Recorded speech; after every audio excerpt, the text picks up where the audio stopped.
Hola, ¿cómo están?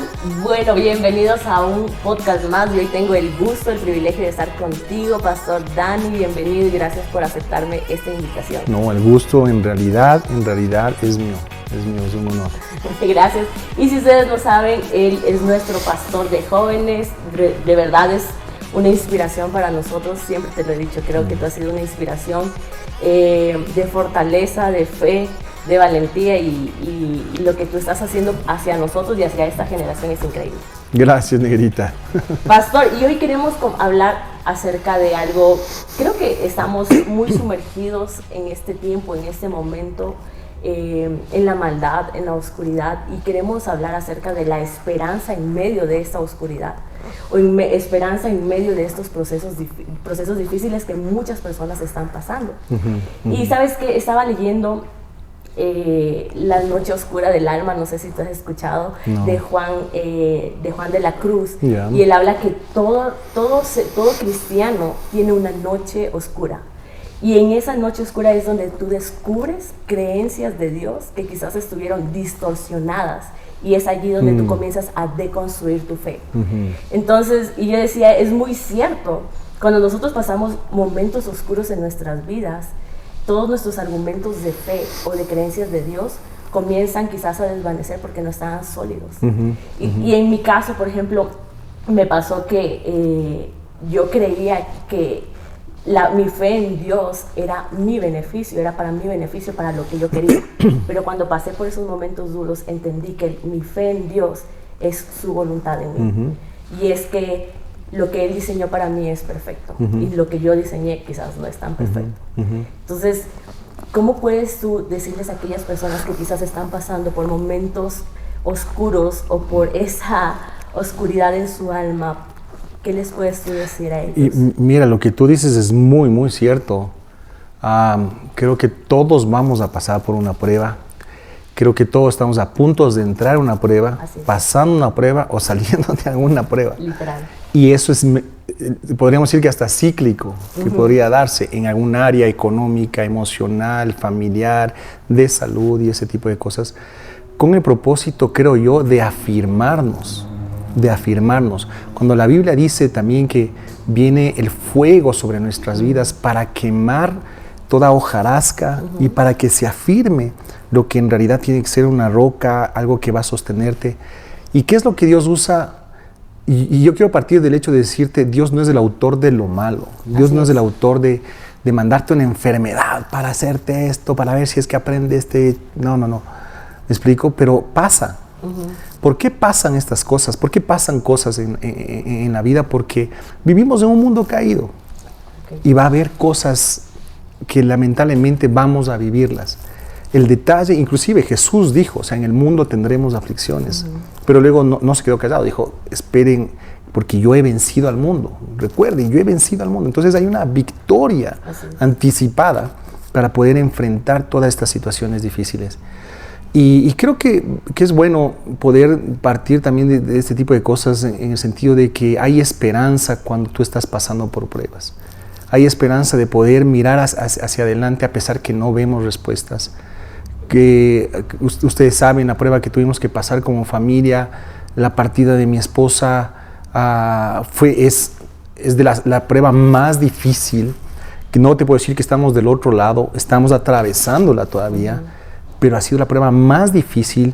Sin embargo, hemos visto esperanza, hemos visto Dios ahí, hemos visto cómo Dios se manifiesta, hemos visto cómo Dios también, su gracia, su abrazo, su amor, que Él fue el autor de que quería que... No. Pero ahí es donde nosotros afirmamos, lo que tú dices, afirmamos nuestra fe o negamos. No tienes idea, este tiempo cuántas predicas he tenido que tragármelas, vivirlas. Pero ¿sabes qué ha sido hermoso? Es saber que es real, que cada una de esas palabras son reales, y Dios ha sido bueno con nosotros, con mi familia, con mis hijos, con el ministerio, con lo que Dios ha puesto en nuestras manos, y entender que hay un propósito. Si queremos atravesar la prueba, toda prueba, siempre hay un propósito. Si pasamos una prueba por pasarla, sería en vano y vamos a pasarle otra vez otra prueba. Pero si entendemos, hay un propósito y ponemos nuestra mirada en el propósito, nos va a ayudar a atravesar esa prueba. Y es donde tú tienes esperanza. Y tú dices, ¿qué propósito puede tener si te vas a quedar viudo, si te vas a quedar huérfano, si te vas a quedar todo? Porque en realidad mi vida es un rollo de cosas ahí. Porque, claro, tú sabes, yo me quedo huérfano a los 9 años, 9, 10 años. Y hoy me quedo viudo. O sea, es durísimo a pasar algunas cosas. Sin embargo, entender esto ahora, entender la perspectiva que tiene Dios es algo increíble, porque nunca pensé que una experiencia tan difícil como perder a una madre ahora puede ser de ayuda a mis hijos. ¿Me explico? Solo Dios puede hacerte esa codificación en tu mente y en tu entorno para poder decir, ok, ahora esa experiencia vas a ayudar, entonces hay un propósito. Ahora he podido hablar con otras personas que están alrededor y entenderlas. ¿Me explico? No solamente es una palmadita, sí, vas a estar bien. No. Brother, te entiendo. Y eso es lo que dice Corintios. Corintios dice que Él es el Padre de toda consolación. Para que esa consolación tú puedas llevarles a los demás. Y ahí hay un propósito. Si yo puedo llevar consolación a través de mi prueba, ya hay un propósito. Y eso me ha ayudado a poder mirar hacia adelante. Genial. Pastor, y siendo un poco vulnerables, cuando tú pasaste por ese proceso tan difícil, que creo que marcó a todos nosotros, ¿alguna vez cuestionaste tu fe, tu esperanza? Mira, te voy a ser totalmente honesto. Honestamente, no quiero sonar religioso ni nada por el estilo. Honestamente, no me pasó. Wow. Pero sí tuve que enfrentar eso con mis hijos, por ejemplo. Wow. Donde me dijeron, hey, me acuerdo en un par de devocionales, mis hijos, papi, porque yo les decía, mira, Jesús nos entiende en esta prueba. Y estábamos en medio del fuego. Ya partió mi esposa con el Señor y todo eso. Y llegué a un punto donde decía Hebreos, cuando Hebreos dice que Jesús padeció todas las cosas para entendernos. Y uno de mis hijos, mi hija me levanta y dice, papi, no, Jesús no me entiende. Wow. Porque le dice, Jesús no me entiende. ¿Y por qué no te entiende? Porque a él no se le murió una mamá. A él no se le murió una esposa. ¿Qué le dices? Cuando son reales, claro. Son preguntas muy reales, son muy genuinas. Exacto, que salen de su corazón. Exactamente, y está bien, o sea, está bien. O sea, tener una Correcto. Fe que cuestiona es bueno. Así es. ¿Me explico? Yo quiero que entendamos eso, está bueno. El tema es que eso tiene que afirmarnos en nuestra fe, afirmar. Y yo me propuse, yo no voy a dejar que el enemigo robe ni mi fe ni la de mis hijos. Entonces, en mí, realmente, gracias a Dios, y Dios me guarde también, pero hoy por hoy no puedo decir que he negado a Dios en ese sentido, no. ¿Por qué? Porque hay preguntas, sí, muchas de ellas no hay respuestas, pero me di cuenta de algo, las preguntas no sanan. El que te sana es Jesús, Amén. Punto. Amén. Entonces, que no nos aferramos ahí. Así es. Estamos locos, vamos a ver locos. Es que como seres humanos siempre queremos las respuestas a todas las preguntas. Pero y estamos poniendo nuestra mirada en el problema. Exactamente, en el propósito también. Exacto. Y algo que tú les dirías a estas personas que están atravesando por estos momentos difíciles. Yo creo que el mejor consejo que puedo decirle a las personas que están atravesando tiempos difíciles es tiempo de aferrarnos. No te detengas, porque da ganas de coger y meterte en la cama 3 meses y muy justificable. Da ganas de darte la vuelta de 3,000 cosas y muy justificable. Porque estás en pleno dolor, empiezas cosas. Pero sería un error. Yo creo que el número 1 diría es no te detengas, sigue avanzando.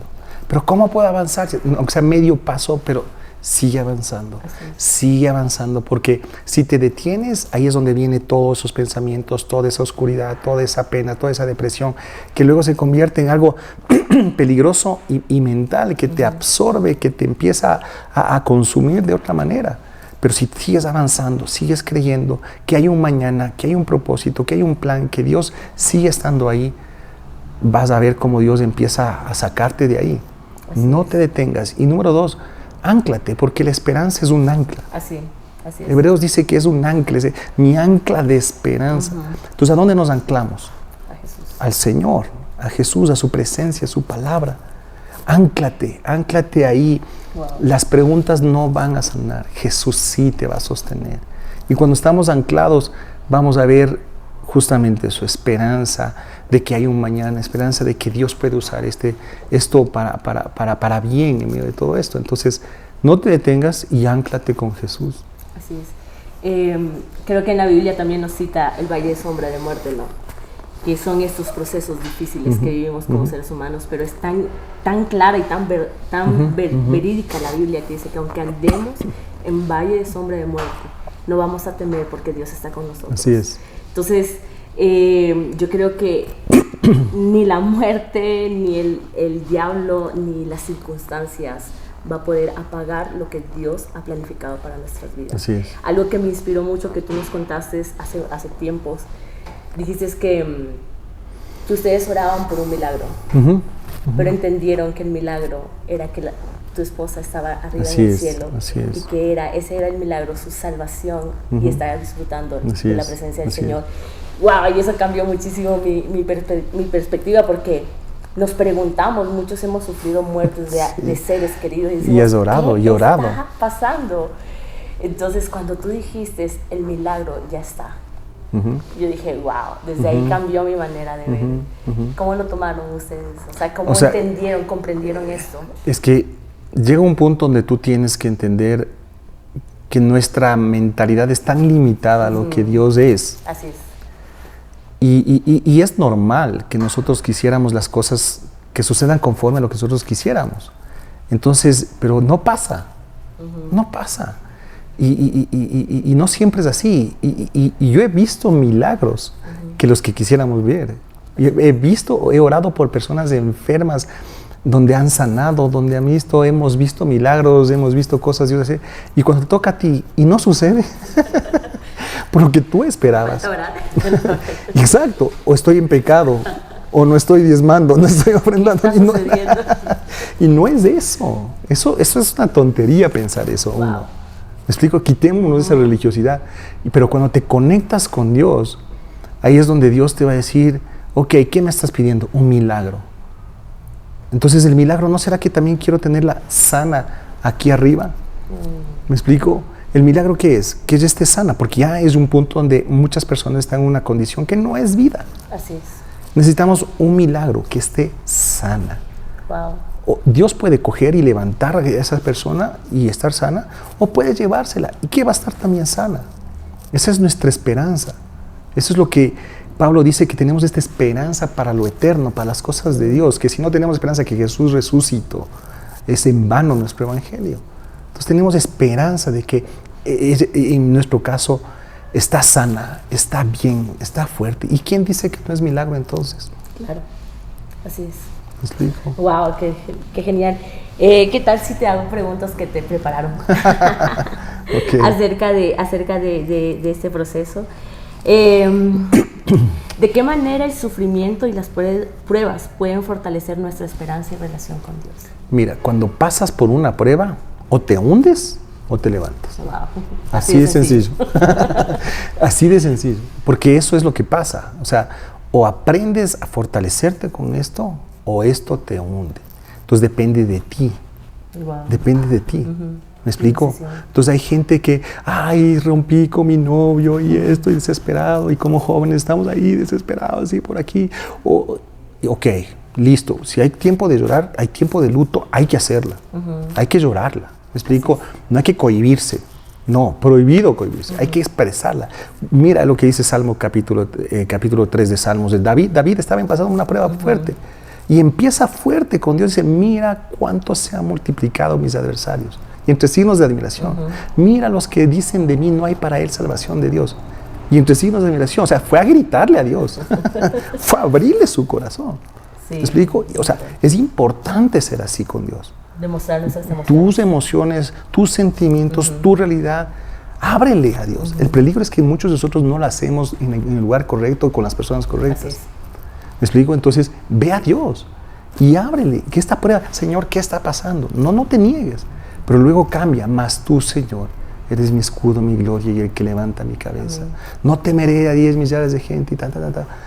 ¿Qué es lo que hizo? Número 1 fue a Dios. Y número 2, del versículo 2 al 3 hay una palabrita en los Salmos escondidita que dice ahí Selah. ¿Qué también Selah? ¿Qué Selah es? Eso. Selah significa pausa musical. Entonces, después de ir y gritarle a Dios, de ser honesto con Dios, porque Dios no va a dejar de ser Dios. Así es. Pero tú puedes ser transformado con eso. Yo me imagino que se tranquilizó, cogió su arpita, empezó a adorarle al Señor. Es como coger nosotros y empezar a escuchar una adoración. Señor, te entrego, te adoro y todas estas cosas ahí. Y de ahí ya empezó a entender de dónde viene su fuente. Las cosas no cambiaron, pero él empezó a cambiar. Entonces ya las circunstancias no estaban encima de él estaba encima de la circunstancia. Y entendió quién es la fortaleza de este tiempo. Entonces eso es lo que te hace una prueba. Entender primero tu perspectiva de quién eres delante de Dios y quién es Dios delante de ti también. Wow, increíble. La última. ¿De qué manera la fe en Dios puede ayudarnos a mantener la esperanza aun cuando las circunstancias parecen desesperantes? Ojo con que la fe es tu primera ancla en ese sentido, que es lo que te va a anclar también como esperanza. Entonces, tu fe definitivamente es lo que va a sostenerte en las pruebas. Entonces, ¿y de dónde viene la fe? De la palabra. Es de escuchar la palabra de Dios. ¿Cuándo se va a activar? Cuando tú hablas la palabra de Dios. Pero vas a vivirla cuando estás atravesando las pruebas, en cualquier área. ¿Me explico? Solteros, novios, casados, con trabajo, sin trabajo, necesitas fe. Sin fe es imposible agradar a Dios, entonces tienes que tener. ¿Y dónde viene fe? De la palabra, cuando te sumerges en esto. Entonces, ¿qué nos ha ayudado a nosotros? Es ahora recordar este versículo, recordar esta palabra, tomar lo que el Señor nos dice, las promesas que está para nosotros. Y Dios nos ha enseñado a ser valientes. ¿Me explico? La palabra de Dios dice que debemos ser valientes. ¿Entiendes? Y dice, esfuérzate y sé valiente. Y menciona 4 veces en el capítulo de Josué 1. Uno es, sé valiente por los demás. Es importante ser valiente por los demás. Luego dice otra vez, esfuérzate valiente. Tienes que ser valiente por ti. Y número 3 te dice, esfuérzate y sé valiente. Y el número 3 es, aprende a ser esforzado y valiente por Dios. Porque tienes un Dios al cual también cuando tú eres esforzado y valiente, le estás levantando el nombre de Dios en tu vida. Y número 4, cuando Dios le dice también esfuérzate y valiente, también sé fuerte y valiente por tus enemigos. Entonces es importante ser fuertes y valientes en ese sentido. Entonces esto es fe. Esto es encontrarse con el Señor y saber que esto va a ayudarte, que esto va a fortalecerte en medio de la prueba, en medio de lo que estás haciendo. Y de repente empieza a cambiar las cosas. Porque ese es el objetivo, no que te quedes ahí. Así es. O sea, primero, no está mal sentirse mal. Pero lo malo es que te quedes ahí. Así es. Entonces tenemos que con fe ir anclándonos, con fe ir avanzando, con fe ir declarando y de repente empiezas a ver otro ambiente, otro cielo, otras aguas y Dios te saca de ahí y te pone en un estado y tú tienes ahora autoridad sobre esto y eso te ayuda a bendecir a otros. Te ayuda a levantar a otros, que ese es un gran propósito. Así es. Claro, todas nuestras pruebas siempre va a ser tanto de beneficio para nosotros como de bendición para otras personas. Sí. Pastor, y muchas personas están pasando por estos tiempos, esta noche oscura en su alma. ¿Qué palabra les darías para terminar y decirles o qué ánimo les darías? Mira, cuando el rey David dice que cuando pasemos por el valle de sombra de muerte no temeré mal alguno, en realidad eso es físico, es un lugar físico que había ahí en ese entonces, donde pasaba en ese valle de sombra de muerte y no temeré alguno porque había todos los ataques, los temores, todo lo que tenían ahí. Porque el Señor estará conmigo. Entonces, siempre es entender esto. Tú puedes callar las voces del enemigo, entendiendo que siempre hay una voz mayor, que es la de Dios en tu vida. Amén. Entonces, escuche la voz de Dios, escuche la voz, porque para cada mentira que el diablo te va a tirar, porque te va a tirar, siempre hay una verdad de Dios. Siempre hay una verdad de Dios. Entonces, calla las mentiras del enemigo con las verdades de Dios. Okay, cuando te dicen, no vas a poder, no, yo todo lo puedo en Cristo que me fortalece. Es que tú no sirves, no, yo soy un hijo de Dios, soy primicias de la criatura, de la creación del Señor. Yo sé que el Señor está conmigo, Él ha decidido no abandonarme aún a pesar de pasar por este valle de sombra de muerte, no temeré algo, porque tú, Señor, estarás conmigo. Porque un engaño que el diablo pone es, estás solo, ¿ves? Nadie nadie te ayuda, nadie te pone. No, mentira. El Señor está contigo. Amén. Entonces tenemos que avanzar en ese sentido. Entonces tengamos esperanza, primero de saber que Dios está con nosotros. Amén. Muchas gracias, pastor. Gracias por compartir, gracias por hablarnos desde Con el gusto. corazón. Con gusto. Desde el con corazón gusto. y tan transparente. Muchas gracias a todos y gracias por escuchar este nuevo podcast con el pastor Dani. Con gusto. Que Dios les bendiga. Bendiciones.